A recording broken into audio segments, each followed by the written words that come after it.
রিক্সায় চড়ে বেড়াতে কার কার ভালো লাগে? আমিও খুব পছন্দ করি রিক্সায় চড়ে ঘুরে বেড়াতে এই ব্যস্ততম শহরে। যদিও শহরটা হয় ব্যস্ততম, ঘুরতে লাগে সেই সুন্দর, ঘুরে বেড়াতেই নেই কোনো বাধা তখন।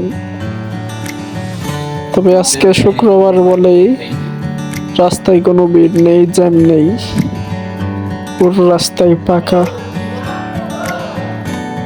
ঘুরতে ঘুরতে সেই মজা।